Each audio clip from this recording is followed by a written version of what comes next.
ನಮಸ್ಕಾರ. ಡಿವೈನ್ ಕನ್ನಡ ಚಾನೆಲ್ಗೆ ಸ್ವಾಗತ. ಸ್ನೇಹಿತರೆ, ಪ್ರತಿ ವರ್ಷ ಮಕರ ಸಂಕ್ರಾಂತಿ ಬರುತ್ತದೆ, ಹೋಗುತ್ತದೆ. ನಾವು ಎಳ್ಳು ಬೆಲ್ಲ ತಿಂದು ಸಂಭ್ರಮಿಸುತ್ತೇವೆ. ಆದರೆ 2026ರ ಮಕರ ಸಂಕ್ರಾಂತಿ ಸಾಮಾನ್ಯವಾದದ್ದಲ್ಲ.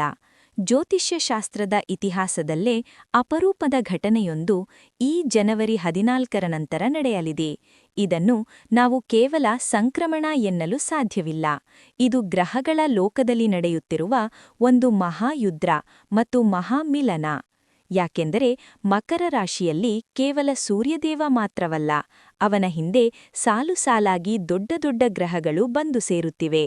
ಆಕಾಶದಲ್ಲಿ ಒಂದು ರೀತಿಯ ಕಾಸ್ಮಿಕ್ ಎನರ್ಜಿ ಅಥವಾ ದೈವಿಕ ಶಕ್ತಿಯ ಸ್ಫೋಟವಾಗಲಿದೆ. ಇದು ನಿಮ್ಮ ಜೀವನವನ್ನೇ ತಲೆಕೆಳಗಾಗಿ ಬದಲಾಯಿಸುವ ಶಕ್ತಿ ಹೊಂದಿದೆ. ಹಾಗಾದರೆ ಆಕಾಶದಲ್ಲಿ ಏನಾಗುತ್ತಿದೆ? ಯಾವ 4 ಗ್ರಹಗಳು ಒಂದೇ ಕಡೆ ಸೇರುತ್ತಿವೆ? ಇದರಿಂದ ಯಾರ ಜೀವನ ಬಂಗಾರವಾಗಲಿದೆ ಎಂಬುದನ್ನು ಇವತ್ತಿನ ವಿಡಿಯೋದಲ್ಲಿ ಎಳೆಯಾಗಿ ಬಿಡಿಸಿ ಹೇಳುತ್ತೇನೆ. ದಯವಿಟ್ಟು ವಿಡಿಯೋವನ್ನು ಸ್ಕಿಪ್ ಮಾಡಬೇಡಿ. ಮೊದಲಿಗೆ ಜನವರಿ 14ರಂದು ಗ್ರಹಗಳ ಸ್ಥಿತಿ ಹೇಗಿದೆ ನೋಡೋಣ. ಜ್ಯೋತಿಷ್ಯಶಾಸ್ತ್ರದ ಪ್ರಕಾರ ಮಕರ ರಾಶಿಯೆಂದರೆ ಶನಿದೇವನ ಮನೆ. ಈ ಮನೆಗೆ ಗ್ರಹಗಳ ರಾಜನಾದ ಸೂರ್ಯ ಜನವರಿ 14ರಂದು ಪ್ರವೇಶ ಮಾಡುತ್ತಾನೆ. ಇಲ್ಲಿಗೆ ಕಥೆ ಮುಗಿಯುವುದಿಲ್ಲ. ಸೂರ್ಯ ಬಂದ ಹಿಂದೆಯೇ ಜನವರಿ 16ರಂದು ಗ್ರಹಗಳ ಸೇನಾಧಿಪತಿ ಕುಜ ಅಥವಾ ಮಂಗಳ ಕೂಡ ಇದೇ ಮಕರ ರಾಶಿಗೆ ಬರುತ್ತಾನೆ. ನಿಮಗೆ ಗೊತ್ತಿರಲಿ, ಮಕರ ರಾಶಿಯಲ್ಲಿ ಮಂಗಳನಿಗೆ ಉಚ್ಚಸ್ಥಾನ ಅಂದರೆ ಎಕ್ಸಾಲ್ಟೆಡ್ ಸ್ಟೇಟಸ್ ಇರುತ್ತದೆ. ಅಂದರೆ ಮಂಗಳ ಇಲ್ಲಿ 100 ಪಟ್ಟು ಹೆಚ್ಚು ಶಕ್ತಿಶಾಲಿಯಾಗಿರುತ್ತಾನೆ. ಅದರ ಜೊತೆಗೆ ಬುದ್ಧಿವಂತಿಕೆಯ ಗ್ರಹ ಬುಧ ಮತ್ತು ಐಶ್ವರ್ಯರಾಮಿ ಗ್ರಹ ಶುಕ್ರ ಕೂಡ ಇದೇ ಮನೆಯಲ್ಲಿ ಸೇರುತ್ತಾರೆ. ಇದನ್ನು ಜ್ಯೋತಿಷ್ಯದಲ್ಲಿ ಚತುರಗ್ರಹ ಯೋಗ ಎನ್ನುತ್ತೇವೆ. ಒಂದೇ ಮನೆಯಲ್ಲಿ ರಾಜ, ಸೇನಾಧಿಪತಿ, ಮಂತ್ರಿ ಮತ್ತು ರಾಣಿ ಸೇರಿದಾಗ ಏನಾಗುತ್ತದೆ? ಅಲ್ಲಿ ಅದ್ಭುತವಾದ ರಾಜಯೋಗ ಸೃಷ್ಟಿಯಾಗುತ್ತದೆ. ಇದು ಎಂತಹ ಸಮಯವೆಂದರೆ ಮಲಗಿದ್ದ ಅದೃಷ್ಟವು ಎಚ್ಚರವಾಗಲೇಬೇಕು, ಬ್ರಹ್ಮಾಂಡದ ಬಾಗಿಲು ತೆರೆದಂತೆ. ಇಂತಹ ಸಮಯದಲ್ಲಿ ನೀವು ಹಿಡಿದ ಮಣ್ಣು ಕೂಡ ಚಿನ್ನವಾಗುವ ಸಾಧ್ಯತೆ ಇರುತ್ತದೆ. ವಿಶೇಷವಾಗಿ ಮಂಗಳನು ಉಚ್ಚನಾಗಿರುವುದರಿಂದ ಈ ಸಮಯದಲ್ಲಿ ಸಿಗುವ ಯಶಸ್ಸು ಚಿಕ್ಕಪುಟ್ಟದ್ದಲ್ಲ, ಅದು ಬಂಪರ್ ಲಾಟರಿಯಂತೆ ಇರುತ್ತದೆ. ಈ 4 ಗ್ರಹಗಳ ಪ್ರಭಾವದಿಂದ ಇಡೀ ಪ್ರಪಂಚದಲ್ಲಿ ದೊಡ್ಡ ಬದಲಾವಣೆಗಳು ಆಗುತ್ತವೆ. ಬಂಗಾರದ ಬೆಲೆ ಏರಬಹುದು, ಷೇರು ಮಾರುಕಟ್ಟೆಯಲ್ಲಿ ಸುನಾಮಿ ಏಳಬಹುದು. ಆದರೆ ವೈಯಕ್ತಿಕವಾಗಿ ಈ ಕೆಳಗಿನ 3 ರಾಶಿಯವರಿಗೆ ಮಾತ್ರ ಕುಬೇರನ ಆಸ್ತಿ ಸಿಗುವಂತಹ ಯೋಗ ಕೂಡಿಬಂದಿದೆ. ಬನ್ನಿ, ಆ ಅದೃಷ್ಟವಂತ ರಾಶಿಗಳು ಯಾರು ಎಂದು ನೋಡೋಣ. ನಿಮ್ಮ ಮುಂದಿನ ಭವಿಷ್ಯ ಹೇಗಿದೆ ಎಂದು ತಿಳಿದುಕೊಳ್ಳುವ ಕುತೂಹಲ ಇದೆಯೇ? ಹಾಗೆ ನಿಮ್ಮ ಮಕ್ಕಳ ಮುಂದಿನ ಭವಿಷ್ಯ ಹೇಗಿದೆ ಎಂದು ತಿಳಿದುಕೊಳ್ಳುವ ಕುತೂಹಲ ಕೂಡ ನಿಮಗೆ ಇದ್ದೇ ಇರುತ್ತೆ. ಹಾಗಿದ್ದರೆ ನಿಮಗೆ ನಿಮ್ಮ ಹಾಗೂ ನಿಮ್ಮ ಮಕ್ಕಳ ಜಾತಕದ ಅವಶ್ಯಕತೆ ಇದೆ. ಹಾಗಿದ್ರೆ ಇಲ್ಲಿದೆ ನಿಮಗೆ ಸುವರ್ಣಾವಕಾಶ. ಡಿವೈನ್ ಕನ್ನಡ ವತಿಯಿಂದ 499ಕ್ಕೆ ಸಿಗುವಂತಹ ಕಂಪ್ಲೀಟ್ ಜಾತಕ ನಿಮಗೆ ಕೇವಲ 299 ರೂಪಾಯಿಗೆ ಸಿಗ್ತಾ ಇದೆ. ಜಾತಕದಲ್ಲಿ ನಿಮಗೆ ವಿದ್ಯಾಭ್ಯಾಸ, ವಿವಾಹ, ಉದ್ಯೋಗ, ಆರೋಗ್ಯ, ಸಂತಾನ ಹಾಗೆ ವ್ಯಾಪಾರ ವ್ಯವಹಾರಕ್ಕೆ ಸಂಬಂಧಪಟ್ಟಂತಹ ಎಲ್ಲ ಮಾಹಿತಿಗಳು ನಿಮಗೆ ಈ ಒಂದು ಜಾತಕದಲ್ಲಿ ನಿಮಗೆ ಸಿಗುತ್ತೆ. ಇದರ ಜೊತೆಗೆ ಈ ಜಾತಕದಲ್ಲಿ ನಿಮಗೆ ಗೋಚಾರ ಫಲಗಳಾಗಲಿ, ನಕ್ಷತ್ರ ಫಲಗಳಾಗಲಿ, ದಶಾಫಲಗಳು, ಪಂಚಾಂಗ ಫಲಗಳು ಹಾಗೆ ಈ ಒಂದು ಸಮಸ್ಯೆಗಳು ನಿಮಗೆ ಏನೇನು ಬರುತ್ತೆ ಅದಕ್ಕೆ ಪರಿಹಾರಗಳು ಎಲ್ಲವೂ ಕೂಡ ಈ ಒಂದು ಜಾತಕದಲ್ಲಿ ನಿಮಗೆ ಇರುತ್ತೆ. ಇದನ್ನು ನೀವು ಸಿಂಪಲ್ ಆಗಿ PDF ಮುಖಾಂತರ ನೀವು ಪಡ್ಕೊಬೋದು. ಇದನ್ನು ನೀವು PDF ರಿಸೀವ್ ಮಾಡಿದ ತಕ್ಷಣ ನೀವು ನಿಮ್ಮ ಹತ್ತಿರ ಇರುವಂತಹ ಜೆರಾಕ್ಸ್ ಶಾಪಲ್ಲಿ ಇದನ್ನು PDF ಮೇಲೆ ನೀವು ಪ್ರಿಂಟ್ ಬೇಕಾದ್ರೂ ಮಾಡಿಸ್ಕೊಬೋದು ಅಥವಾ ಮೊಬೈಲಲ್ಲೇ ನೀವು ಈ ಒಂದು ಜಾತಕವನ್ನು ನೋಡ್ಕೊಬೋದು. ಆರ್ಡರ್ ಮಾಡುವುದಕ್ಕಾಗಿ ವಿಡಿಯೋ ಕೆಳಗಡೆ ಡಿಸ್ಕ್ರಿಪ್ಷನ್ ಬಾಕ್ಸಲ್ಲಿ ಮೊದಲನೇ ಲಿಂಕ್ ಇರುತ್ತೆ, ಅದರ ಮೇಲೆ ನೀವು ಕ್ಲಿಕ್ ಮಾಡಿ. ಇದು ಡೈರೆಕ್ಟಾಗಿ ನಿಮಗೆ ವಾಟ್ಸಪ್ಗೆ ಹೋಗುತ್ತೆ.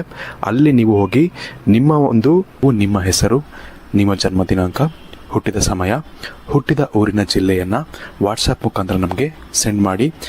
ನಂತರ ನಿಮಗೆ ಕೇವಲ 2 ದಿನಗಳಲ್ಲಿ ನಿಮಗೆ PDF ಮುಖಾಂತರ ನಿಮ್ಮ ಜಾತಕವನ್ನು ನೀವು ಪಡ್ಕೊಬೋದು. 60ರಿಂದ 70 ಪುಟಗಳು ಕೂಡ ಈ ಒಂದು ಜಾತಕದಲ್ಲಿ ಇರುತ್ತೆ. ಇದ್ರೆ ಮಿಸ್ ಮಾಡದೆ ಆರ್ಡರ್ ಮಾಡಿ. ಹಾಗೆ ನಿಮ್ಮ ಭವಿಷ್ಯದಲ್ಲಿ ನಡೆಯುವಂತಹ ಎಲ್ಲ ವಿಷಯಗಳನ್ನ ಮುಂಚೆನೇ ನೀವು ತಿಳಿದುಕೊಳ್ಳಿ.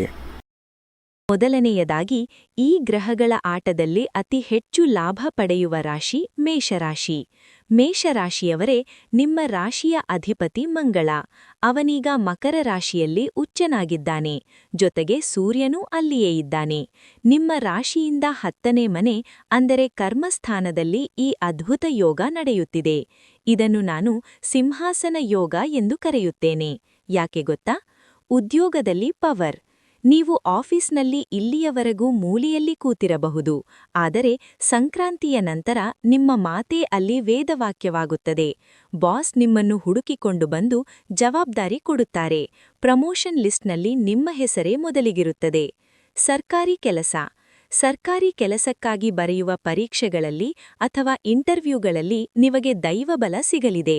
ರಾಜಕೀಯ ವ್ಯಕ್ತಿಗಳ ಸಂಪರ್ಕದಿಂದ ದೊಡ್ಡ ಕೆಲಸಗಳು ಆಗಲಿವೆ. Real estate. ಮಂಗಳನು ಭೂಮಿಗೆ ಕಾರಕ. ಅವನು ಉಚ್ಚನಾಗಿರುವುದರಿಂದ ನೀವು ಸೈಟ್ ಅಥವಾ ಮನೆ ಕೊಳ್ಳುವ ಯೋಚನೆ ಮಾಡುತ್ತಿದ್ದರೆ ಇದೇ ಸರಿಯಾದ ಸಮಯ. ದಿಢೀರ್ ಎಂದು ಆಸ್ತಿ ನಿಮ್ಮ ಹೆಸರಿಗೆ ಬರುವ ಯೋಗವಿದೆ. ಎರಡನೆಯ ಅದೃಷ್ಟವಂತ ರಾಶಿ ವೃಷಭ ರಾಶಿ. ವೃಷಭ ರಾಶಿಯವರೇ, ನಿಮ್ಮ ಅದೃಷ್ಟದ ಬಾಗಿಲು ಈಗ ಆಟೋಮ್ಯಾಟಿಕ್ ಆಗಿ ತೆರೆಯುತ್ತಿದೆ. ಯಾಕೆಂದರೆ ಈ 4 ಗ್ರಹಗಳ ಒಕ್ಕೂಟ ನಿಮ್ಮ ರಾಶಿಯಿಂದ 9ನೇ ಮನೆಯಲ್ಲಿ ನಡೆಯುತ್ತಿದೆ. 9ನೇ ಮನೆ ಎಂದರೆ ಅದು ಭಾಗ್ಯಸ್ಥಾನ. ದೈವವೇ ಬಂದು ನಿಮ್ಮ ಕೈ ಹಿಡಿದರೆ ಹೇಗಿರುತ್ತದೆ ಹಾಗಿರುತ್ತದೆ ಈ ಬಾರಿಯ ಸಂಕ್ರಾಂತಿ. ವಿದೇಶ ಯೋಗ. ತುಂಬಾ ಜನ ವೃಷಭ ರಾಶಿಯವರು ನನ್ನ ವೀಸಾ ರಿಜೆಕ್ಟ್ ಆಗ್ತಿದೆ, ಫಾರಿನ್ ಚಾನ್ಸ್ ಸಿಗ್ತಾ ಇಲ್ಲ ಅಂತ ಕೊರಗುತ್ತಿದ್ದರು. ಈಗ ಆ ಕೊರಗು ಮುಗಿಯಿತು. ಪಾಸ್ಪೋರ್ಟ್ ರೆಡಿ ಇಟ್ಟುಕೊಳ್ಳಿ. ವಿದೇಶ ಪ್ರಯಾಣದ ಯೋಗ ಬಲವಾಗಿದೆ. ಪಿತ್ರಾರ್ಜಿತ ಆಸ್ತಿ. ಏನಾದರೂ ತಗಾದೆ ಇದ್ದರೆ ಅದು ನಿನ್ನ ಪರವಾಗಿ ತೀರ್ಪಾಗುತ್ತದೆ.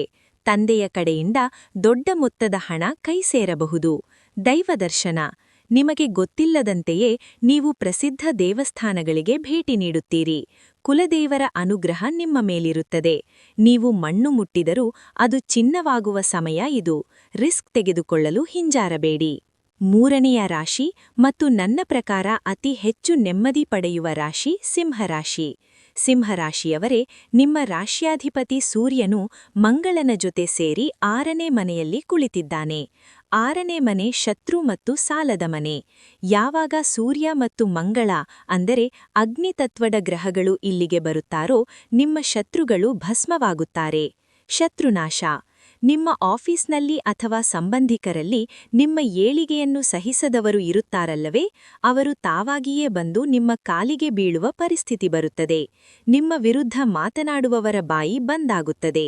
ಸಾಲಮುಕ್ತಿ. ಅಯ್ಯೋ, ಸಾಲದ ಬಾಧೆ ತಾಳಲಾರೆ ಎನ್ನುವವರಿಗೆ ಇದು ಸಂಜೀವಿನಿಯಿದ್ದಂತೆ. ಸಾಲ ತೀರಿಸಲು ಹಠಾತ್ ಧನಲಾಭವಾಗಬಹುದು ಅಥವಾ ಬೇರೆ ಕಡೆಯಿಂದ ಹಣದ ಹರಿವು ಬರಬಹುದು. ಆರೋಗ್ಯದಲ್ಲಿ ಚಮತ್ಕಾರ.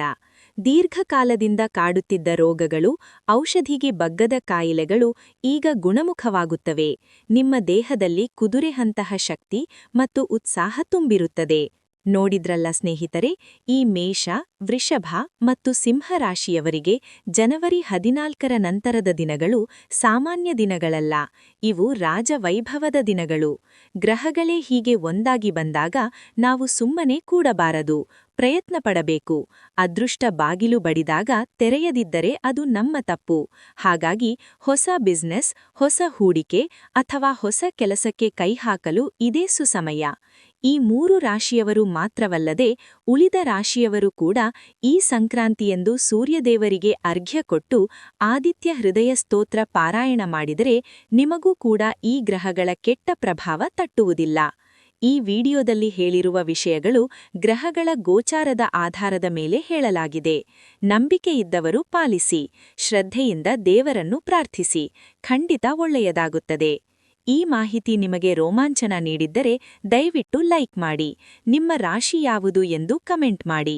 ಓಂ ನಮಃ ಶಿವಾಯ ಎಂದು ಬರೆಯುವ ಮೂಲಕ ಆ ಭಗವಂತನ ಕೃಪೆಗೆ ಪಾತ್ರರಾಗಿ. ಧನ್ಯವಾದಗಳು.